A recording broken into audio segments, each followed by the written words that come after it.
سڵاتان لەبێت بینەرانی کورسات نیوز مناو ڕۆتۆفیقم لە ئەڵقێم شەوی پانۆراما پێتان گەیشتینەوە بۆ قسە باسکردن لەسەر ئازادی ڕۆژنامەگەری لە هەرێمی کوردستان. ئەمڕۆ یادی ئازادی ڕۆژنامەگەریە لە سەرانسەری جیهاندا. ئەم ڕۆژە لەلایەن یونسکۆ لە نەتەوە یەکگرتووەکان بە ڕۆژی جیهانی بۆ ئازادی ڕۆژنامەگەری دیاری کراوە. لە هەرێمی کوردستان دوایەوەی کە کۆمەڵێک گیرروگرفت بۆ ڕۆژنامەنووسان لە ماوەکانی ڕابردووە داهاتە پێشەوە لە ڕووی پێشێلکاری و لە ڕووی پێشێلکردنی مافەکانی بەدەستێنانی زانیاری و هەروەها بەرتەسکردنەوەی هەندێک لە ئازادیەکانی بواری میدیایی و ڕۆژنامەگەری لە هەرێمی کوردستان دیارە ئەم بوارە بێکەم و کوری و کەمتەرخەم و هەروەها کۆمەڵێک کێشە و نوقسانی تێدا سەری هەڵدان. بەرپرسانی هەرێمی کوردستان تا چەند لەگەڵ ئازادی ڕۆژنامەگەریان لە هەرێمی کوردستان. بواری ڕۆژنامەگەری لە هەرێمی کوردستان ومالیان زانین کە بە کۆمەڵێک ڕێکار و یاسا ڕێکخراوە، بەڵام ئەم یاسا و ڕێکارانە تا چەند وایان کردووە کە ئازادی ڕۆژنامەگەری لە هەرێمی کوردستان بەرتەسک بێتەوە. کەیسەکانی ڕۆژنامەگەری لە هەرێمی کوردستان هەمومان زانین لە ڕابردوو و لە ئێستاشدا کۆمەڵێک کەیسەن کە ڕوبەڕووی دادگا کراونەتەوە بەهۆی یاخود پێشێلکاریە بەرامبەر بە بواری ڕۆژنامەگەری یاخود زیادەڕۆیە لە بواری ڕۆژنامەگەری لە هەرێمی کوردستاندا. ئەوەی کە میدیاکان و ڕۆژنامەنووسانیش لە هەرێمی کوردستان ئەنجامیەدەن لە بواری کاری میدیاییە،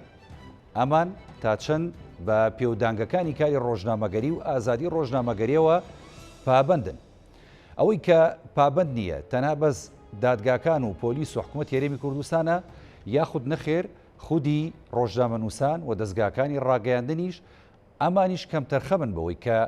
نەیانتوانیوە پیشەکەیان بە شێوەیەکی پیشەیانە بەرجەستە بکەن لە هەرێمی کوردستاندا. ئازادی ڕۆژنامەگەری تا چەند توانیوێتی بواری میدیایی و بواری ڕۆژنامەگەری لە هەرێمی کوردستاندا بەرێتە پێشەوە. ئەگەر پێشکەوتووە هۆکاری ئەم هەموو پێشێلکاریە چیە کە لێرە و لەوێ جۆمان لێبێ، هۆکاری ئەم هەموو کەیسە چیە کە لە دادگاکانە تۆمارەکرێ. تا چەند لە ئێستادا هەرێمی کوردستان توانیوێتی ئازادی ڕۆژنامەگەری بپارێزێ، ئەگەر پاراستوێتی کێ لەسەر و هەمویانەوە توانیوێتی ئەم بوارە بەدی بێنێت و پارێزگاری لێ بکات. ئەم شەو گفتوگۆکەین لەسەر ئازادی ڕۆژنامەگەری لە هەرێمی کوردستان بە هەموو کەم و کورتەکانەوە بە میوانداری هەرێک لە بەڕێزان کاک دیار محەممەد بەڕێوەبەری سنتەری میترۆ کە لە ستۆدیۆ لەگەڵمە بەخێربی. کاک دیار سواس دەکەم کە لە ستۆدیۆ لەگەڵمانای. هەروەها کاک گۆران جەلال ئەندامی لێژنەی داکۆشی لە مافی ڕۆژنامەنووسان بڕیارە لە شاری هەولێر لەگەڵمان بێ. سەرەتا لە کاک دیار و دەست پێکەم. کاک دیار بەخێربی، ئەمڕۆ یادی ئازادی ڕۆژنامەگەریە لە جیهاندا. هەرێمی کوردستان ڕاستە لە بوارەکەدا لە ماوەکانی ڕابردوو پێشکەوتنی بەرچاوی بەخۆی بینی، لەگەڵەوەش کەم و کورتی زۆری شەبوو لە بوارەکەدا. بۆ ئەم ڕۆژە جەنابتان وەکو ڕۆژنامەنووسێک وەکو بەڕێوەبەری سنتەری میترۆ چیڵە؟ بەڵێ سوپاس کاکاوڕێ، سڵاو لە تەواوی بینەران. لەم ڕۆژە پیرۆزبایی خۆمان لە تەواوی ڕۆژنامەنووسانی کوردستان، ئەوانی کە لە زینداندان، ئەوانی لە دەرەوەی زینداندان و تەواوی ڕۆژنامەنووسان لە جیهان دەکەین. سەبارەت بە پرسیارەکەی جەناب پێم خۆشە باسی بکەم، یعنی تۆ ئەگەر لە دوورەوە تەماشای وێنەی دۆخی ئازادی ڕۆژنامەنووسی بکەیت لە هەرێمی کوردستاندا، تەماشای دیمەنەکەی دەبینین کۆمەڵێک شتی باشی، یعنی تۆ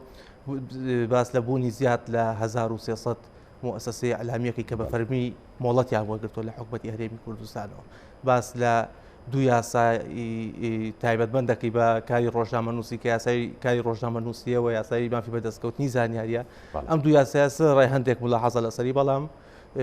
یاسایەکی باشە لە سەر ئاسی ناوچەکە. ئەمە هەمووی دیمەنی باشن کاتێک کە تۆ لە دوور و تەماشایك، بەڵام کاتێک کە نزیکەوە دیت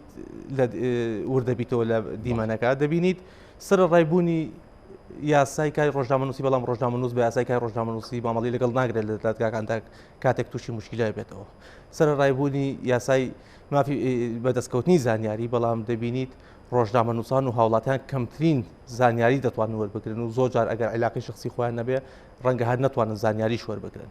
باس لەبوونی 1300 مؤسسەی ئەعلامیەکەی کە بە شێوەی فەرمی مۆڵەتیان وەرگرتووە، بەڵام دێیت تەماشاکی بەشێکی زۆری ئەمانە یا میدیای حزبین یاخود میدیای سێبەرن و یاخود بەشێکیان ئەو میدیای تازەیە کە لەلایەن ئەشخاصی ناو حزبەکانەوە دەعمەکرێن و فەندیان بۆ دابین کراوە بۆ ئەو ئەجەندای خۆیان کە هێنانەوە لە بەرامبەریشدا میدیای سربەخۆیان خۆدەوە ئەعلامی کە پێوت ئیعلامی ئازاد دەبینیت بە شێوەیەکی بە چاو کەم بووتەوە و ژمارەیان هی ئەوە نیە بەراورد بکرێت لەگەڵ ئەم میدیا زۆرەی کە لە ئێستادا هەیە و ڕەنگە ئەگەر وجودیشیان مابێت ڕەنگە نەتوانن شەڕی ئەو میدیا زەبەلاح بکەن کە بودجێکی گەوری بۆ تەرخانەکرێت بۆیە بە شێوەیەکی گشتی کاتێک کەسەی دیمەنەکەی سەر ڕای بوو نیاسا سەر ڕایەوەی کە بە فەرمی مۆڵەت دیراوە بە کەناڵەکان بەڵام هێشتا ئەمە تەنها بە شێوەیەکی گشتی شێوازێک لە شێواز بە شێوازێکی ڕووکەشە یاخود لە دوور و تەماشایەکی جوانە و سەبارەت بە ڕەوشی ئازادی ڕۆژنامەنووسی لە هەرێمی کوردستاندا ئێمە پێمان وایە ڕەوشی ئازادی ڕۆژنامەنووسی لە هەرێمی کوردستاندا لە دۆخێکی خراپە لە کۆمەڵێک بواری جوارە بواری جیاوازدا هەرێمی کوردستان پاشەکشەی کردو ئەگەر تۆ تەماشای راپۆرتە نێودەوڵەتیەکانی تەنها لە ساڵی پار تاکو ئێستا زیاد لە 12 راپۆرتی نێودەوڵەتی لەسەر هەرێمی کوردستان و عێراق بە شێوەیەکی گشتی بڵاو کراوەتەوە کە لە هەمویاندا باس لەوە کە هەرێمی کوردستان ژینگەیەکی مەترسناکە بۆ کاری ڕۆژنامەنووسی باس لەوەکە کە داوا لە حکوومەتەکە کە ڕێز لە یاسای کاری ڕۆژنامەنووسی بگرێ هەر تازەتری ئەگەر تەماشای وتاری نێردەی دەتەوەی کورتەکان بکەیت لە عێراق کاتێک کە وتارەکەی پێشکەش دەکات عێراق و هەرێمی کوردستان وەک یەک وەسف دەکات لە مامەڵەکردن لەگەڵ ئازادی ڕادەربڕین و ئازادی خۆپشاندانە لە کاتێکدا لە ساڵانی ڕابردوودا هامشێک لە ئازادی و هامش یاخود جیاوازیەکە بوو لە نێوان هەرێمی کوردستان و عێراقدا بۆی کە ئێرە ناوچەیەکی تا ڕادەیەک باشترە لەولا کۆب ئازادیەکان فراهەمتر کراون کاری ڕۆژنامەنووسی و ئازادی ڕادەربڕین بە قۆناغێکی باش چۆتە پێشەوانێ بەڵام لێسا بەداخەوە دەبینین کە وەک یەک وێنا دەکرێت لەگەڵ عێراقدا کە لە کاتێکە ئێمە ئومێدەوار بووین کە زۆر عێراق تێپەڕین بەراورد بکرێن بە کۆمەڵێک وڵاتانی پێشکەوتوو لەسەر ئازی دنیادا بەڵام بەداخۆ دیارە ئەم پاشەکشەی هۆکارەکەی ئەمە چیەکەم پاشەکشەی لە هەرێمی کوردستان بەدی هاتووە وەکو جەنابیش داماژەی پێدەی لەگەڵ ئەم ژمارە زۆرەی ینی کەناڵەکان کە ژمارەیە کەناڵی زەبەلاحیژێک لە هەرێمی کوردستانە کاری میدیایەکەن بەڵام نەتوانراوە ینی بواری ئازادی ڕۆژنامەگەری فراوام کردەوە زیاتر بەرتەسک کراوەوە کارەکەی حیزبە یاخود حکوومەتە یاخود خودی میدیاکانیش خۆیان ڕۆڵیان هەیە لەم بەرتەسک بەدڵنیاییەوە هەموو لایەک پشتی بەرەکەوێ لەم قەیرانەیە کە ئێستا ئەعلامی کوردی تێکەوتو یاخود ئەم مۆزعی کە دروست بۆ کاری ڕۆژنامەوانی لە هەرێمی کوردستانە بەشێکیان پێم وایە لە سەرتاو ئەگەر کابینەی تازای حکوومەتی هەرێمی کوردستان تەماشاکەی هەل لە خوێندنەوەی کارنامەی کابینەکەەوە لە پەرلەمانی کوردستان بە هیچ شوشێک باسی لە ئازادی ڕۆژنامەنووسی و ئازادی کاری میدیایی نەکرد باسی لە ئازادی ڕادەربڕین نەکرد کە ئەمە خۆی لە خۆیدا شتێکی گومان بوو ینی چۆن کابینەیە کە هیچ لە کارنامەکەی خۆیدا هیچ پلانێکی نییە بۆ چۆن مامەڵەکردن لەگەڵ کاری ڕۆژنامەنووسی و ڕۆژنامەنووسان و ئازادی ڕادەربڕین لە هەرێمی کوردستاندا ئەمە لەلایەک لەلایەکەوانە بەشیشکان ئەحزابەکانیش بەداخۆیانی کەشێکی وایان خوڵقاندووە کە بەشێکی زۆریان لە ئیعلامەکان خاوەنەکانیان نەگەڕێتەوە بۆ ئەحزابەکان و ئەشخاصی ناو ئەحزابەکانەوە ئەوانیش پلانێکی خۆیان یاخود ئەجەندایەکی خۆیان هەیە بۆ ئەجەندایەی خۆیان کار دەکەن ڕەنگە ئەمەش جۆرێک لە جۆرەکان ئەو پەیامە ڕاستەقینەی کە میدیا هەیەتی نەتوانێت بیگەێنێت و پیشەیانە نەتوانێت مامەڵەکان لە بەرامبەریشە ئیعلام خودی ئیعلام خۆشی نەیتوانیوە بە شێوەیەکی وە مامەڵە بکە یاخود بە شێوەیەکی وە کار بکات کە دۆخی زمینێکی باشە بڕاستێنێ ئێمە لە ماوەی ڕابردە بینیمانە چۆن لەلایەن هاوڵاتیان و چالاکوانەوە یاخود لەلایەن ئەو بەڕێزانی کە دراسات دەکات چۆن دراسات کراوە لەسەر کۆمەڵێک بەرنامەی کەناڵی ڕاگەاندن کە چۆن شیرازەی کۆمەڵایەتی لە بابەتی ئابووری لە بابەتی خێزانی لە بابەتی پەروەردەی مناڵان لە کۆمەڵێک سەکتەری جیاواز کەناڵەکانی ڕاگەاندن بەداخۆ لە جیاتی ئەوەی کە بابەتی هۆشیاری و ببنە پاڵپشتێکی باش بۆ لەم سێکتەراندا نەیانتوانیوە کە وەک پاڵپشت بن بەڵکو لە هەندێک حاڵدا زەرریان ناوە لە پرۆسەکە بینیمانەوە چۆن ڕخنیان لێ گیراوە ئێستا لە ڕێگەی داواکاری گشتیەوە چەند جارێک ئەم کەناڵانە ئاگادار کراون نەتوانێت کە بابەتەکانیان گۆڕف بۆیە بە شێوەیەکی گشتی ئەم دۆخی کە ئێستا تێکەوتۆ پشتی هەموو لایەکانی بەرەکەوێ هەرێکەوە بە قەباری خۆی دەست خۆشکاک دێردێم و خزمەت جەنابەت بە تایبەت قساکەین لەسەر یاساکانی ڕۆژنامەنووسی لە هەرێمی کوردستان و هەروەها سنتەر و ڕێکخراوەکانی بواری میدیایی ڕۆژنامەوانی ئەوانە چ کاریگەرییانێت دواتر دێمەوە بۆەوە کا گۆرانجەلا لەندامی لێژنی داکوشکار لە مافی ڕۆژنامەنووسان کە لەولێ لەگەڵ مای ساود لێ بێت لەگەڵ کاکدیار محەممەد بەڕێوبەری سنتەری میترۆ باسمان لە ڕۆژی ئازادی ڕۆژنامەگەری کرد لە جیهاندا کە ئەمڕۆ یادەیە و هەرێمی کوردستانیش دیارە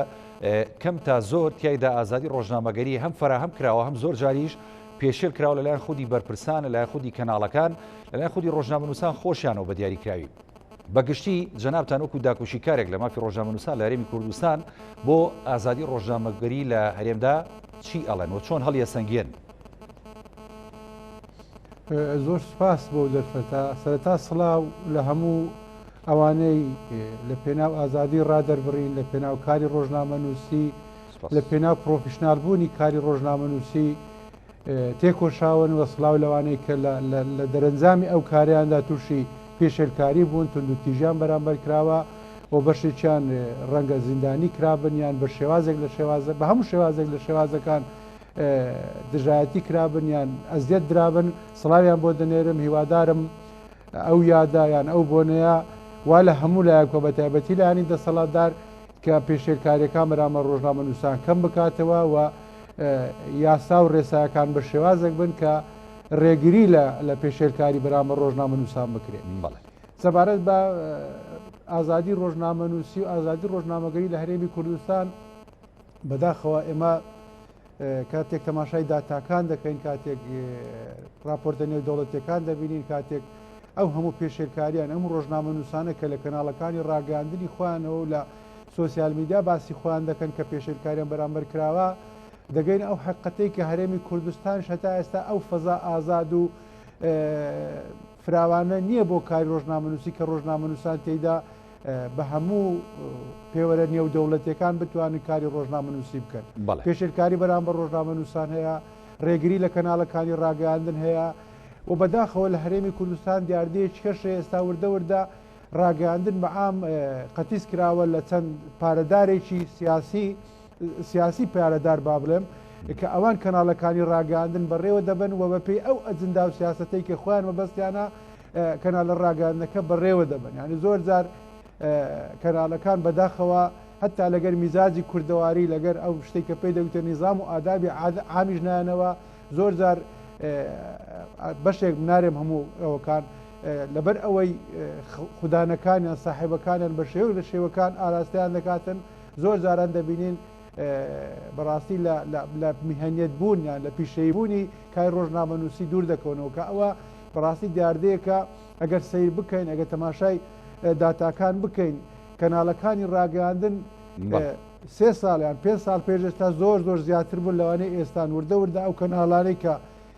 پرۆفیشنال بوون ئەو کەناڵانەی کە بێلایەن بوون ئەو کەناڵانەی کە بە حەق ئەهلی بوون وردەوردە بەپێی لەبەر قەیرانی دارایی لەبەر کۆمەڵێک گرفتی سیاسی و ئیداری ئێستا نەماون یان ئێستا لە ئەو مدیانەی کە دەی بەشی هەرە زۆریان چەندانەیەکی بە پەنجەی دەست دەژمێردێکە دەکرێت بڵێن ئەوانە سەر بە حزبێکی یان کەسێکی دیاریکارنەوە حزبێکی دیاری کراونی نەگەر ناباقی کەناڵەکانی کە هەموو بۆتە کەناڵی حزبی و کەناڵی شخصی و بەداخەوە زۆر جار ئەوە لایەنێکیان لایەنەکەی تیا زۆر جار ئەو دەستگانیان ئەو ئۆرگانانەی کە تەعامل لەگەڵ ڕۆژنامەنووسان دەکەن بەداخەوە تا ئێستاش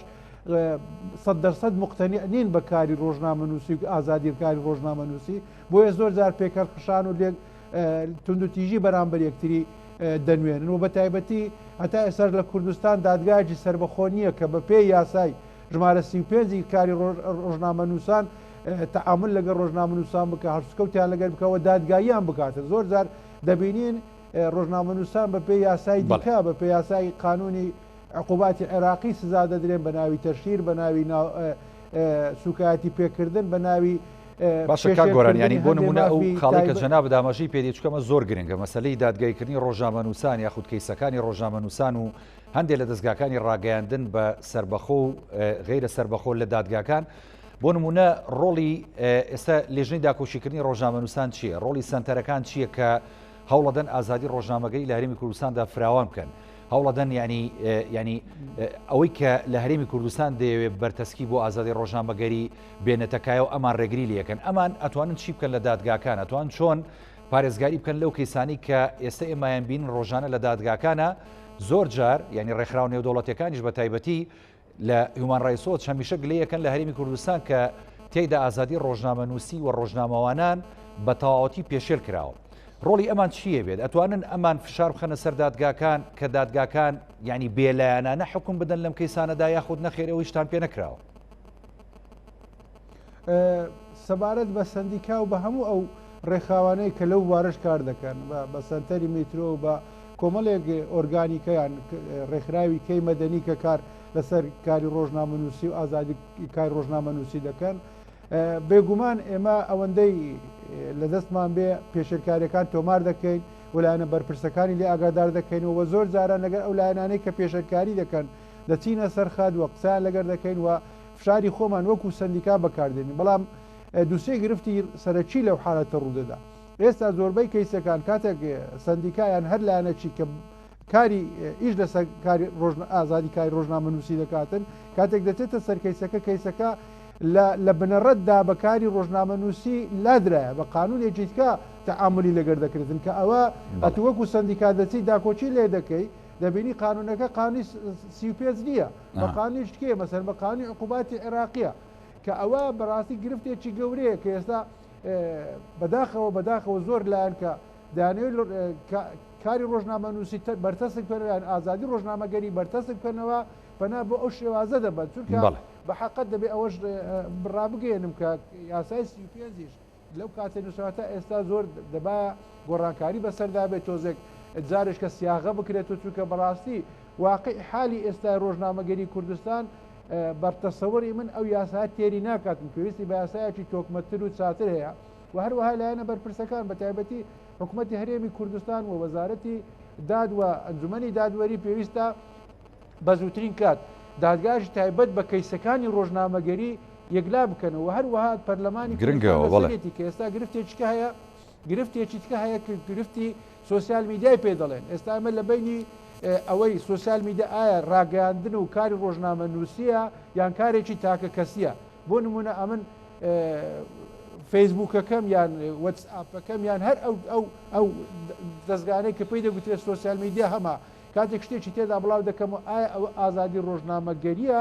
یان ئازادی تاکە کەسیە لە هەردوو بواردا پێویستی بە یاسا هەیە دەبێت یاسایەک لە هەرێمی کوردستان هەبی ئەو مەسەلە یەکلا بکاتەوە چونکە ئێستا زۆر جاران بەشێکی زۆری ئەو کەیسانی کە لە کەیسی ڕۆژنامەنووسی علاقەی بە مەسەلەن فەیسبووکەوە هەیە علاقەی بە وەتسئاپەوە هەیە مەفروضە ئەوەش لە ڕێگای یاسا دابڕێژر سیاسایش تایبەت بەخۆی هەبێتن بۆ ویلانە ئێمەش و ڕۆژنامەنووسی شولانەکانی کەش بزانن تەعاملی لەگەر بکەن دەست خۆشکا گۆران دێمە خزمەت جەنابەت کاک دیار بۆ نمونە من لە کاگۆرانی شمەوە پرسی ئەنی ڕۆڵی بۆ نمونە لێژنەی داکۆشی کار لە مافی ڕۆژنامەنووسان سنتەری میترۆ کۆمەڵە شوێنی دیکە هەیە کە هەمیشە ئەمانە ئێمە ساڵانە بینین راپۆرت بڵاوکەنەوە لەسەر کاری ڕۆژنامەگەری هەرێمی کوردستان لەسەر پێشێلکاریەکان لەسەر کەیسەکانی ڕۆژنامەگەری لە دادگاکان بەڵام ینی خۆی لێرەیە خاڵی گرنگ ئەوەیە کۆمەڵێک یاسای بەرکار هەیە لە هەرێمی کوردستان کە کاری ڕۆژنامەگەری ڕێخستۆ لە هەرێمدا وەکو کاگۆران ئەڵێت بە یاسا کۆنەکانی بۆ نمونە عراقی کارەکرێت کە ئەمە کاری ڕۆژنامەگەری لە هەرێمی کوردستان بەرتەس کاتەوە ئێوە ڕۆڵتان چییە بۆی کە کۆمەڵێک یاسای نوێ کە لەگەڵ سەردەمی ئێستادا و لەگەڵ بواری ڕۆژنامەگەری کە بۆ فراوانکردن و دیموکراسی زیاتر بگونجێت ینی بیخەنە ڕووە لەگەڵ پەرلەمانی هەرێمی کوردستانە ئێوەش هەماهنگ بن بۆی دەرکردنی ئەم یاسا نوێیانە ڕۆڵتان هەبوو یان نەبووە سەرەتا لەسەرەوەی کە ڕۆڵی ڕێکخراوەکان یا سندیکاکان من پێم وایە ئەگەر بەش بە حاڵی خۆم قسەکەین ئەوەی لە سنتەری میترۆ ئێمە بتوانین بێتمان کرد بێتان یاخود ئەو ڕێکارانی کە ڕێکخراوێکی کۆمەڵگەی مەدەنی ڕێگە پێدراوە ئەنجامی بە پێمان وایە لە هەرێمی کوردستان هەموویمان بەکارهێناوە هەموو ڕێگاکانمان بەکارهێناوە بگرا ئیشکردنیەوە چوارچێوەدارە بەڵێ بە دڵنیایەوە چونکە بەداخۆ جۆرە لە تێکەڵبوون هەیە لە کوردستان لە هەموو دامەزراوەکاندا ڕێکخراوی مەدەنی نە حەزبی معارەزەیە نە لایەنێکی سیاسیە تەنها کاری ڕێکخراوی مەدەنی ئەوەیە کە بۆشایەکەی لە نێوان دەسەڵات و خەڵکدا پێویستە ئەم فەراغە پڕکاتەوە دەبێت هاوکاری دەسەڵات بێ بۆ باشترکردنی دۆخەکە ئەمە کاری ڕێکخراوی کۆمەڵگەی مەدەنیە و ئێمە لە سنتەری میترۆ هەموو ئەو ئالێتانی کە بەپێی ساندادنی دەوڵەتەکان دانراوە بۆ ڕێکخراوێکی کۆمەڵگەی مەدەنی کە کاری پێ بکە هەموویمان بەکارهێناوە ڕەنگە لە هەندێک حاڵدا زیاتریشمان کرد بێ ئەوەی کە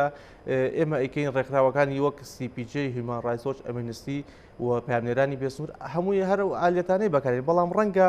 جیاوازەکە لێرەیە لەوەدا بێت کە ئەوان لە وڵاتێکی دیموکراسیا کاتێک کە بەیان نامەیەک دەردەکەن یاخود کە راپۆرتێک بڵاو دەکەن و باس لە دۆخێکی خراپەکە باس لە پێشلکارێکی گەوراکەن باس لە ڕێژەیەکی بەچاوکە ڕێژێکی دیاریکراوەکەن کاتێک کە دەڵێن پێشلکاری لەم ساڵدا بە ڕێژەی ئەوە نەبەرز بۆتەوانەیە ڕەنگە لە وڵاتێکی دیموکراسیت ئەمە بە هەند وەربگیرێت و حکومەت کار بکات بۆ کەمکردنەوەی بەڵام ئێمە لە هەرێمی کوردستان کاتێک کە ئەم راپۆرتانە عرض دەکەین کاتێک کە ئەڵین ساڵانە ئەمەنە پێشلکاری ئەنجام درراوە بەداخەوانێ و ئێمە لە زۆر بۆنەدا ئەو ڕێکخراو نێودوڵەتیانە ئەوانەی کە تایبەتمەندن بە ئازادی ڕۆژنامەنووسی و ئازادی ڕادەربڕینەوە کاتێک کە بەشێکی زۆریان کە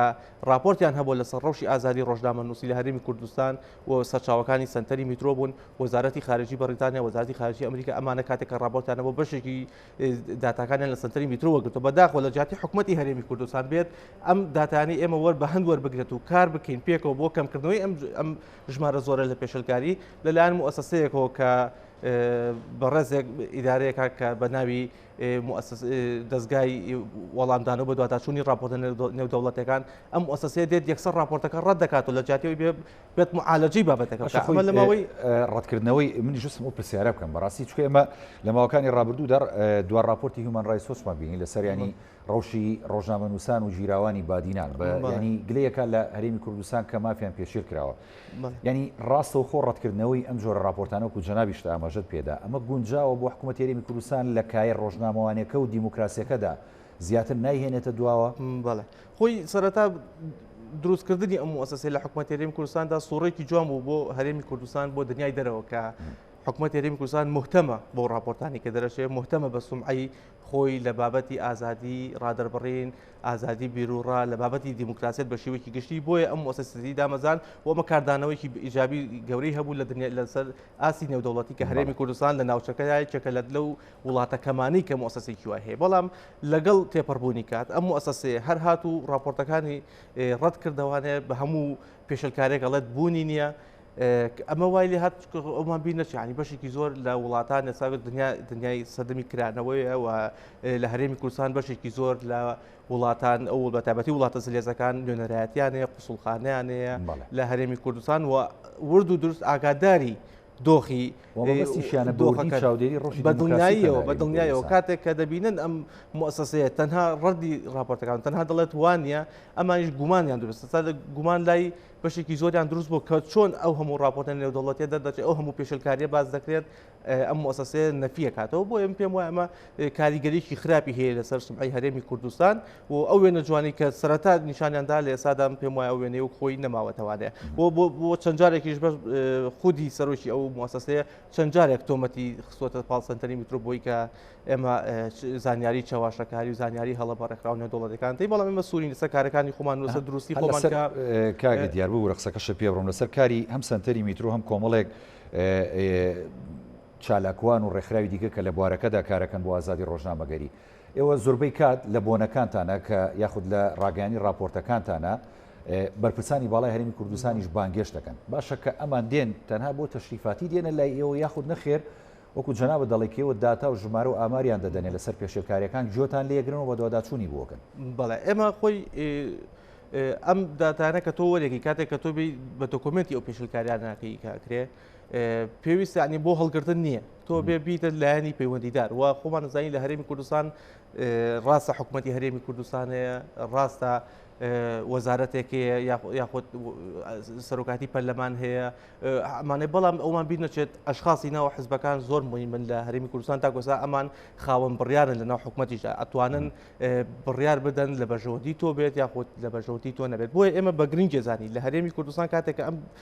ئامارانە یاخود ئەم داتانە کۆکەینەوانەیە بیگەینە دەستیان و هەم بیاکەین بە هاوڕێی ڕۆژنامەنووسانیش لە هەمان کاتە و بە دڵنیاییەوە ئێمە خاڵێکە کە ئیشی لەسەرەکەوین وە ئێمە لەو پرۆژانی کە هەمانە بەشێکی زۆر لەو دۆنەرانە یاخود ئەو لایەنانی کە فەندی سنتەری میترۆکەن کاتێک کە دێن باس ئێمە فەند دەکرین بۆی کە راپۆرتەکەین لەسەر ڕۆژی ئازادی ڕۆژنامەنووسی لە هەرێمی کوردستان ئەوان مەرج یاخود خاڵێک دانراوە لە عەقدەکەیە کە ئەم راپۆرتانە نابێت تەنها بۆ ڕایگەشتی بڵاوکردن بەڵکو دەبێت بە شێوەیەکی شخصی ببرێتە لای بەرپرسانی باڵا لە هەرێمی کوردستاندا بۆ چونکە ئەوان خاوەن بڕیارن و ئێمە بەو ئاڕاستەیە کارمان کردو لە ماوەی ڕابردوو کە هەوڵمانداوە بیامنی و ئەوەشمان بیر نەچێت یعنی بە شێوەی شخصی کە دانیشی لەگەڵیان هەمویان وعدی باشێن و ئەو هەر لە یادی چەند ڕۆژە پێشەسا لە یادی ڕۆژنامەگەری کوردیدا بینیمان هەرسێ سەرۆکایەتەکەی هەرێمی کوردستان سەرۆکی حکوومەت سەرۆکی پەرلەمان و سەرۆکی هەرێمی کوردستانیش بە هەمان شێوە هەمویان پیرۆزبیان لە ڕۆژنامە نووسانە کرد و هاوخەمی خۆیان بۆ ڕۆژنامە نووسان پیشانەیە هەمویان اعترافیان کردو بووی کە جۆرێک لە پێشێلکاریە هەوڵێن پێشێلکاریەکان کەمکەنەوە هەمویان ئەمە کەن بە قسە بەڵام کاتێکێنە سەر تاقیکردنەوەکە دەبینیت بەداخۆ لە تاقیکردنەوەکە بەتاکید بەکردار نایبینیت و لە تاقیکردنەوەکە سەرکەوتوو نابن بۆیە لە هەرێمی کوردستان دۆخەکەی شۆ بم شێوەی ئێستا و ئێمە لەگەڵ ئەمەشدا بەڵام پێمان وایە سەرڕای ئەو هەموو کێشەیە پێمان وایشتا کەسانی باشەیە لەناو چ لەناو حکوومەت هەرێمی کوردستان چ لەناو حیزبەکان کە بڕوایان بە ئازادی ڕۆژنامەنووسی و ئازادی ڕادەربڕین هەیە و پێشمان وایە کە سووربوونمان لەسەر ئەم کارانە ڕەنگە لە داهاتووە ئەگەر ئەم ڕۆژ بەفعلی نەبینی بەڵام ئەنجامی باشی ئەبێ سەبارەت بە تعدیلی قانون حەزەکەم لێ خاڵیکە لەسەر ئەو پرسیارەکەی بەڕدەوەی کاگۆرانیش ئاماژی پێکرد ڕاستە لە هەرێمی کوردستان قانونەکان مشکلی هەیە ڕەنگە هەندێک جار قانونەکە هەندێک نوقسانی هەبێ ئەمە وەکو حیلەیەک بەکار هاتبێ خود لە هەڵەیە لە ئەنجامی هەڵەیەکەوە تێپەڕی بێ بەسەر مشەڕعینی قانونەکەیە بەڵام پێمان وایە ئەمە زۆرجار بەکار ئەهێنی ینی بوو بە موبەڕێک لە دادگاکان بۆ ئەوەی کە پەنابەرن بۆ یاسای ئەو قانونی حکوومەتی عێراقی یاخود یاسای خراپبەکارهێنانی ئەمریکانی پەیوەندی بەڵام خاڵێکە کە زۆر گرنگە ڕاستە قانونی یاسای ژمارە 35 ساڵی 2007 ئەم یاسای پێویستی بە هەموارکردنەوە هەیە هەندێک بڕگەیە پێویستە زیاد بکرێت پێویستە پێناسەی ڕۆژنامەنووس سەرەتا لە پێناسەکەی و دەستکاری بکرێت و کۆمەڵک مادەیکە کە ڕەنگە کەسانی یاساێکی جوستراوەکە و یاسای بە دنیایەوە ئێمە بۆ خۆشمان سەرەتا هەوڵمان نبیگەین بەڵام خۆمان هەوڵەکەمان نۆسان چونکە یعنی ملاحەزەی ئەوە کراوە کە ڕەنگە ئەم یاسای بچێتە پەرلەمانی کوردستانەوە لە جاتیوی باشتر بکرێت خراپتر بکرێت و نیەتی ئەم جارێ ئەم خولی پەرلەمانی کوردستانمان بینی کە سەرڕایەوەی کە بەشێکی زۆریان هاوڕێی خۆمان بوون هاوکاری خۆمان بوون و بەشێکی زۆران بە دروشمی ئازادی ڕۆژنامەنووسی و ئازادی کاری ڕادەربڕینەوە گەشتونەتە پەرلەمانی کوردستان بەڵام بەداخەوە وەک نەک ئەوەی کە نەیانتوانێت پشتیوانێکی باشی ئازادی ڕۆژنامەنووسی و ئازادی ڕادەربڕی بن بڵکو بەداخەوە لە هەندێک بۆنەیە بینیمانە کە هەوڵیان داوە کە دۆخەکە خراپتر کرد بەترسەکەتانەوە بوانی دەستی لێمە بووە خراپتر بە دڵنیایی و هەربینیمان کۆمەڵێک پرۆژە یاسا پێشنیاری پرۆژە یاسا کرا کە لاانێ بەڕێزیان ناگادارن کە چ کاردانێکی لێکەوتەوە بۆ نمونە پرۆژە یاسای ئەنجومەنی باڵای میدیا پرۆژە یاسای ڕێخستنی میدیا ئەلکترۆنی پرۆژە یاسای پاراستنی هێمای ڕەمزی نیشتیمانی و ئاینی کۆمەڵێک پرۆژە یاسایکە کە ئەمانە پێمان وایە لە ئێستادا بوونی ئەم یاسانە مەترسی ناگووە بەربەست بوون یاخود ساتی هەموارکردنەوەی ئەم یاسایانە دەبێت بەڕاستی ئەمە کۆدەنگیشی لەسەر بێ و دەبێت ینی بە چۆنەڵی هاوسەنگی بێ دەم یاسایانە نەک ینی بە تەوافقێکی کەمینە تێپەڕێن بە دڵنیایی و کۆمەڵێک یاسا ئەو یاسانی کە تایبەتمەندن بە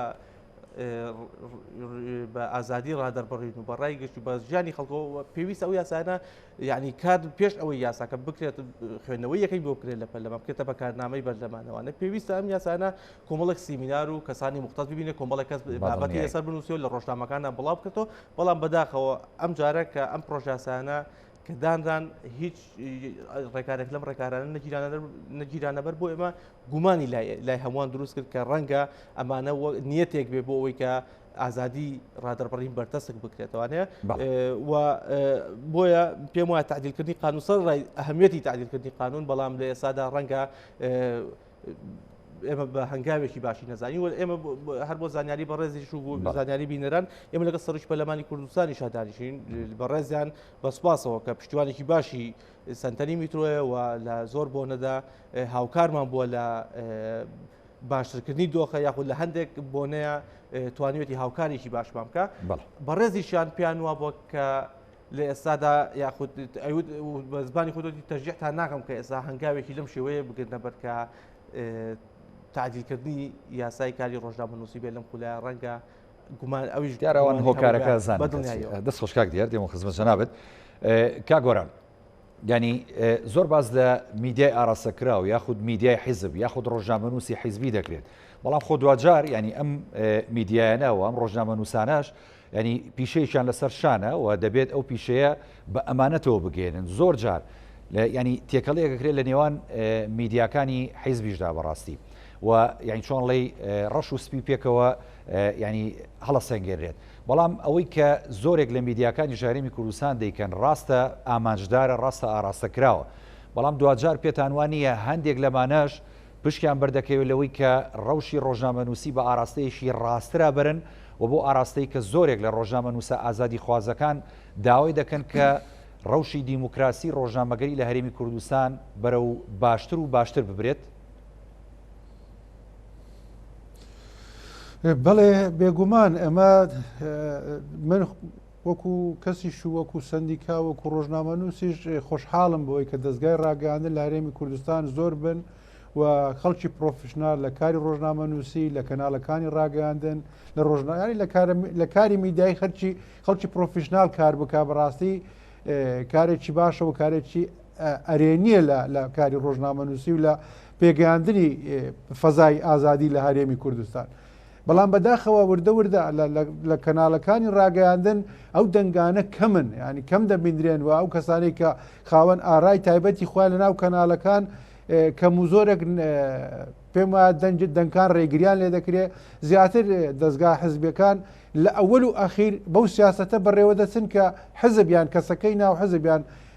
ممەولی کەناڵە ڕاگەیاندنەکە دەیەوێتن. یعنی بەداخەوە لە هەرێمی کوردستان نەریتێک پێیا بە نەریتەکە ئەوەیە ئێستا شەڕی گەورەی لایەنە سیاسەکان لە ڕێگا ئەو کەناڵانەوەیە، کەناڵەکانیان بەکاردێنن لە بۆ تەسفێکردنی کاری سیاسی خۆیان زۆر زار دەگاتە حەدی ناوزڕاندن و تێکەڵکردنی سوتاندنی تەر وشک بەیەکەوە. یعنی ئەمە بینیمان و من هەر لێستاوە ڕای دەگەرم لێرە تا دەگاتە دەی دەکە هەڵبژاردننی ئەنجومەنی هەرێم ئەنجومەنی نوێنەرانی عێراقا ڕۆژنامەنووسان ئاگاداری خۆتان بن چونکە پێشلکاری بەرامبەرتان تون دەبی تونند و تیژەکان زیاتر دەبن لە عێراق و لە کوردستانیش، چونکە بەشێک دەبتە بەشێک لە حملەی علامی و لە حملەی انتخابات بۆ کاندیدەکان و بۆ لایەنە سیاسەکان هەر بەداخەوە لە ئێستاوەش دەستی پێکردو. ئێستاوە دەبینی کەناڵێک دێ کەسێکی حزبی دەبا و لەسەر کەناڵەکە ڕیکلامی پێدەکات بێەوەکە ڕدی دەداتەوە. ینی بەڕاستی لە ئێستاوە جەوێ چیان دروست کردووە. بەداخەوە ئێمە لە سندیکا ئەو تێبینێمان کردو ئەو کاتانەی لە دوو کاتدا زۆر پێشێلکاری زۆر دەبن بەرامبەر ڕۆژنامەنووسان، یەکیان لەو کاتانەی کە هەڵبژاردن نزیک دەبێت جا هەڵبژاردنە چی هەڵبژاردننی کوردستانی چ هەڵبژاردننی عێراقبی. دووەمی جاش ئەو کاتێک کە ناڕازایی و ئەترازی خەڵک زیاد دەبێت، ینی بۆ نمونە خۆپیشاندان دەکرێت خەڵک دێتە سەرزادە داوای مافی خۆی دەکات، داوای موچە دەکات، داوای ئازادی ڕادەربڕین دەکات. لەو دوو حالەتە زۆربەی ئەگەم لە حەزە بکەیت زۆربەی پێشێلکاریەکان لەو بابەتانن. پێشارکارەکانی تکەوە مەسەلەن شوێنێک نالن بچێت تەختی هەواڵێک بکات دوو سەرکردە کۆ دەبنەوە کەناڵەکی ڕاگاندنی هاوێر دەکەن بە تەسەوری ئێمە پێشێلکاریە، بەڵام پێشێلکاردی مەترسیدار ئەو کاتانن کە هەڵبژاردن نزیک دەبتەوە یان پرۆسەیەکی سیاسی یان ململانەیەکی سیاسی تون دەبێت. ئەتۆ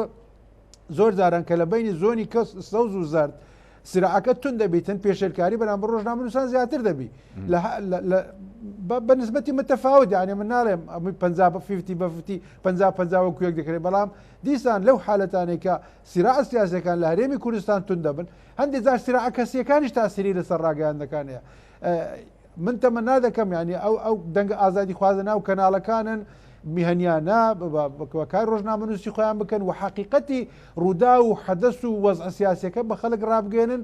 و بە معلومەی دروست بدەنە گوێگر و بینەری خۆیان نەک معلومەی چاواشەکاری. بەداخەوە زۆر جار ئەمە میزاجی کوردەواری لە تەلەڤیزیۆنەکانی ئەمە ینی بۆ نمونە